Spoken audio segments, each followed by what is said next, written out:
ॐ कर्पूर्यगौरं करुणावतारं संसारसारं भुजगेन्द्रहारं सदा वसन्। सोचिए, अगर 500 साल पहले एक आदमी ने साफ साफ लिख दिया हो कि भविष्य में ऐसा एक धर्म उठेगा जिसकी रोशनी पूरे संसार को ढक देगी, तो क्या आप यकीन करेंगे? यही वो लाइन है जिसने आज करोड़ों लोगों की नींद उड़ा दी है, क्योंकि नास्त्रेदमस ने ठीक ऐसा ही लिखा है। और ये बात किसी कल्पना या कहानी की तरह नहीं, बल्कि एक ऐसी भविष्यवाणी की तरह है जिसने इतिहास में बार बार अपनी सटीकता साबित की है। आज की वीडियो का मकसद सिर्फ एक सवाल का जवाब ढूंढना नहीं है, बल्कि उस रहस्य को खोलना है जिसे दुनिया ने सदियों से छुपा कर रखा। क्या सचमुच हिंदू धर्म वो तेज है जो आने वाले समय में पूरी धरती पर छा जाएगा? जरा इमेजिन कीजिए, एक साधु शांत जंगल में बैठा है, ऊपर आसमान में बिजली चमक रही है और दूर किसी देश में बैठा एक भविष्यवक्ता अपनी कलम में डूब कर लिख रहा है, वह आएगा और गुरुवार उसका दिन होगा। यह दृश्य सिर्फ कहानी नहीं, एक संकेत है, और यही संकेत आज पूरी दुनिया को हिला रहा है। मुस्लिम देशों में मंदिर खुल रहे हैं, पश्चिम के लोग वैदिक संस्कृति की ओर लौट रहे हैं, और इन सब के बीच नास्त्रेदमस की वो भविष्यवाणी जो अब तक अनसुलझी थी, अचानक तेजी से सच होती दिख रही है। तो वादा है, अगर आप यह वीडियो अंत तक देखेंगे तो न सिर्फ आपको शायरन, वरण, समुद्र से घिरे देश और गुरुवार जैसे रहस्यों के असली मायने समझ आएंगे, बल्कि यह भी पता चलेगा कि नास्त्रेदमस ने आखिर हिंदू धर्म के लिए क्या देखा था, जो अब दुनिया देखना शुरू कर चुकी है। तैयार रहिए, क्योंकि जो आप अभी सुनने वाले हैं वह आपकी रीढ़ में सिहरन दौड़ा देगा। चलिए दोस्तों, जरा जल्दी से कमेंट करके बताइए, ये वीडियो आपको कैसे मिला? क्या आपने इसे खुद सर्च किया था या ये अचानक आपकी स्क्रीन पर आ गया और आपने क्लिक कर दिया? सच सच बताइए, क्योंकि हमें भी जानना है कि आखिर YouTube आज हमारे सनातन धर्म की ये आवाज आप तक कैसे पहुंचा रहा है। और हाँ, अगर आप सच में एक सच्चे हिंदू हैं तो अभी के अभी चैनल को सब्सक्राइब कर लीजिए, ताकि आने वाली हर एक वीडियो सबसे पहले आपको मिले। वीडियो को लाइक करना मत भूलना, ताकि दुनिया को दिखाया जा सके कि सनातन की शक्ति अभी जिंदा है। तो चलिए बिना वक्त गंवाए बढ़ते हैं वीडियो में आगे। हिंदू धर्म पर नास्त्रेदमस की अचूक भविष्यवाणियां। क्या एक बार फिर संपूर्ण ब्रह्मांड में लहराएगा भगवा ध्वज? क्या थी वैदिक संस्कृति और कैसे अलग अलग विचारधाराओं ने दुनिया की शांति भंग की? क्या है शायरन का अर्थ और कौन होगा वह महान व्यक्ति जो बृहस्पतिवार को अवकाश घोषित करेगा? क्या कुछ लिखा है नास्त्रेदमस ने अपनी भविष्यवाणियों में? जानने के लिए वीडियो में आखिर तक बने रहें। दोस्तों, सनातन का अर्थ है शाश्वत, मतलब सदा रहने वाला, जिसका न आदि हो न अंत। खुदाई और प्राचीन शिलालेख भी इस बात की गवाही देते हैं कि दुनिया के तमाम धर्मों की जड़ें कहीं न कहीं सनातन से जाकर मिलती हैं। पर बावजूद इसके, धर्मों की जंग आज इंसान पर भारी पड़ रही है। एक धर्म दूसरे को मिटाने के लिए किस हद तक जाने को तैयार है, यह हम और आप देख रहे हैं। पर कहते हैं ना, सत्य को प्रमाण कैसा? सनातन, जो हिंदुस्तान के कण कण में बसा है, जिसे हिंदू धर्म भी कहते हैं। इसे मिटाने के लिए हजारों सालों से चालें चली जा रही हैं, आक्रमण हो रहे हैं, मंदिर मूर्तियों को तहस नहस किया जा रहा है, हिंदुत्व के अमूल्य ज्ञान को चोरी किया जा रहा है, पर फिर भी हिंदू धर्म फैल रहा है और आगे भी इसके विस्तार की सीमा पूरी दुनिया तक फैलेगी। और ऐसा हम नहीं, बल्कि सबसे महान भविष्यवक्ता नास्त्रेदमस ने कहा था, वह भी आज से करीब 500 से 600 साल पहले। वो कहते हैं ना, हीरे की चमक जौहरी ही कर सकता है। नास्त्रेदमस वही जौहरी थे जिन्होंने सनातन रूपी हीरे की चमक को महसूस किया और ये समझा कि आने वाला युग इसी का होगा। नास्त्रेदमस मूल रूप से फ्रांस के रहने वाले थे। उनका जन्म एक छोटे से गांव सेंट रेमी डी प्रोवेंस में 14 दिसंबर 1503 को हुआ था और उनका असली नाम था माइकल दी नास्त्रेदमस। वो वैसे तो चिकित्सक, कवि और ज्योतिषी थे, लेकिन उनके पास एक अद्भुत ज्ञान था जिसके बलबूते वे आने वाले भविष्य की तस्वीर भी देख लिया करते थे। और जब इसी तस्वीर में हिंदुत्व की लहर नजर आई तो वे अपनी कलम से इसे पन्नों पर उतारने से खुद को रोक नहीं पाए।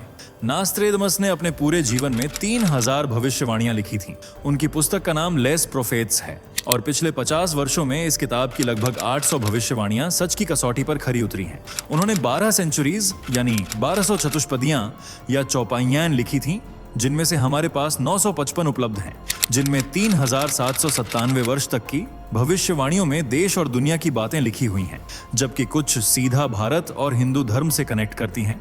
जैसे निष्कासित स्त्री फिर सत्तारूढ़ होगी, उसके बैरी उसके विरुद्ध षड्यंत्र करेंगे, 3 वर्षों के अपने यादगार कार्यकाल के बाद 70 की आयु के लगभग उसकी मृत्यु होगी।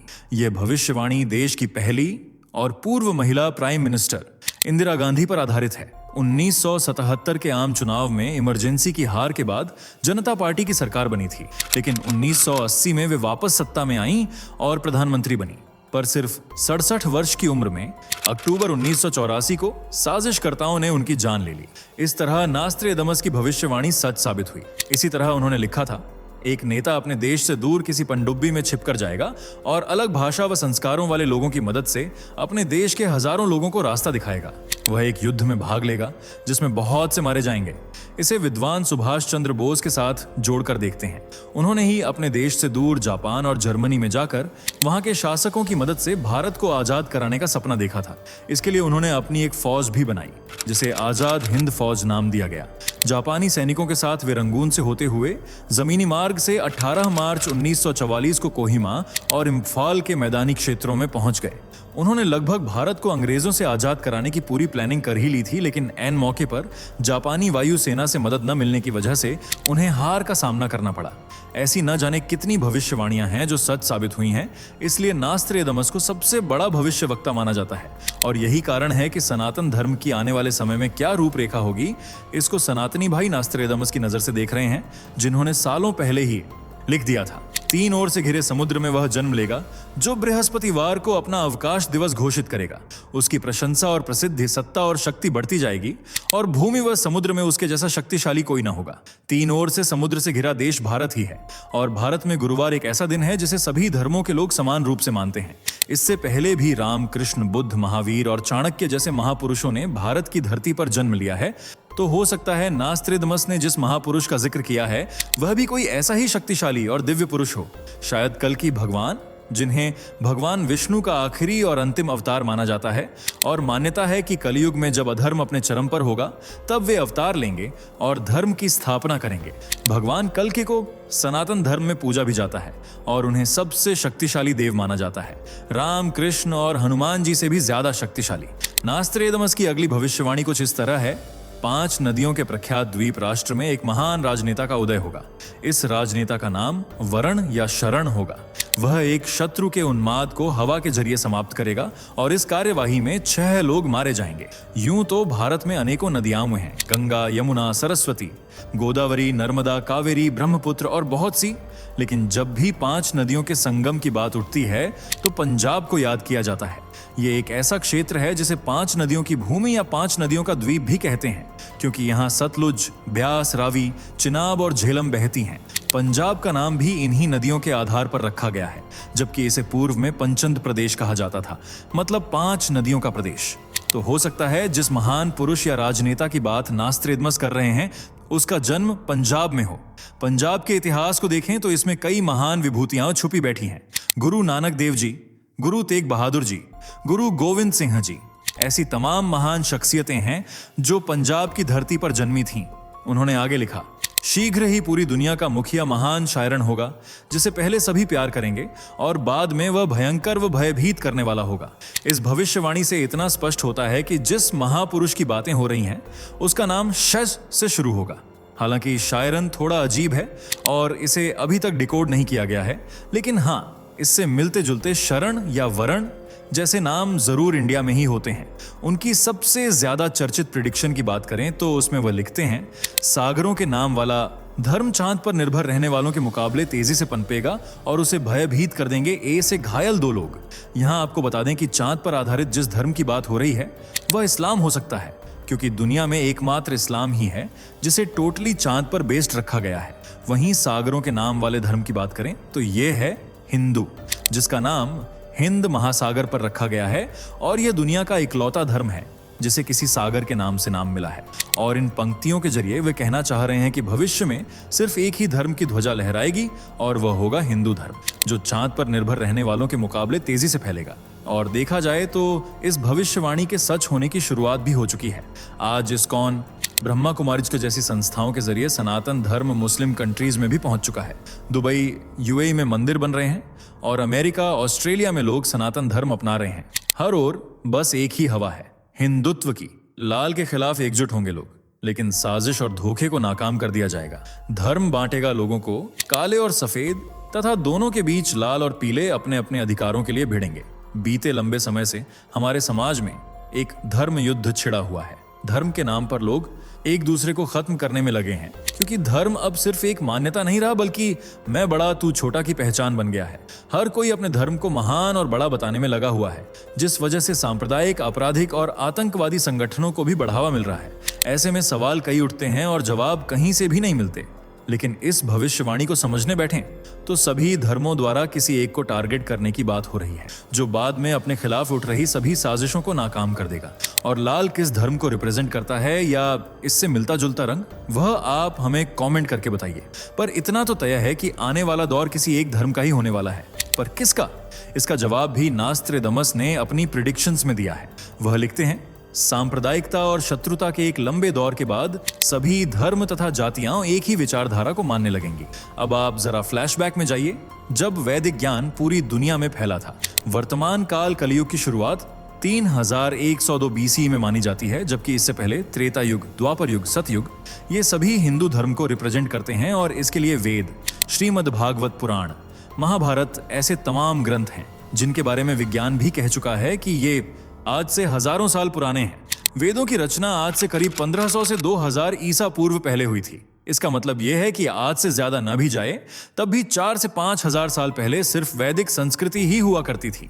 इनफैक्ट 7 से 9000 साल पहले भी, क्योंकि सरस्वती नदी सभ्यता जो करीब 8 से 9000 साल पुरानी है, उसमें भी वैदिक जीवन शैली के कई साक्ष्य मिलते हैं।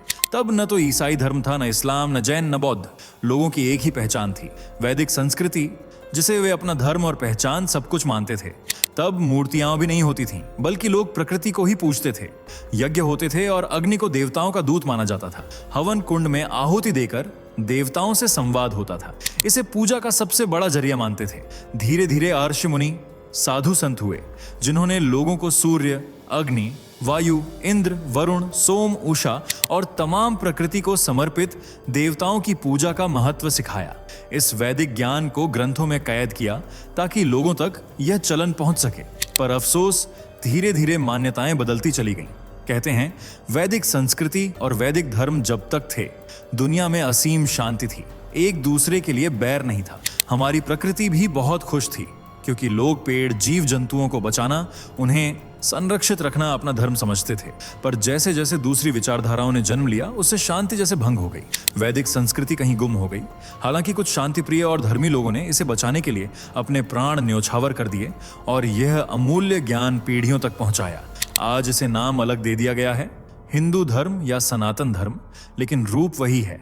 प्रकृति समेत सृष्टि के तमाम देवी देवताओं की उपासना, उन्हें याद करना और धर्म के मार्ग पर चलना। सनातन की यही पवित्रता लोगों को इसकी ओर आकर्षित कर रही है। वैसे तो हिंदू धर्म दुनिया का तीसरा सबसे बड़ा धर्म है, पर वक्त का पहिया जब घूमता है तो क्या तीसरा और क्या चौथा? कब कौन पहले पायदान पर पहुंच जाए, कहां नहीं जा सकता। तो हो सकता है नास्त्रेदमस ने जिस विचारधारा की बात की है, वह हिंदुत्व की विचारधारा ही हो, जो प्राचीन दौर को एक बार फिर वापस ले आए और फिर से पूरी दुनिया में सिर्फ एक ही धर्म का ध्वज लहराए। आपको क्या लगता है, क्या ऐसा होगा, या इस प्रेडिक्शन में कोई और रिलीजन भी हो सकता है? अपनी राय कमेंट करके जरूर बताइए। वीडियो पसंद आई हो तो लाइक, शेयर करके चैनल को सब्सक्राइब और बेल आइकन को प्रेस करना बिल्कुल न भूलें। मिलते हैं अगली वीडियो में, तब तक के लिए बाय बाय। दोस्तों, आपकी स्क्रीन पर 2 और वीडियो दिख रही हैं, जिसे देखने के लिए आप स्क्रीन पर क्लिक करें। दोनों देखिएगा, बहुत अच्छी वीडियो बनी है।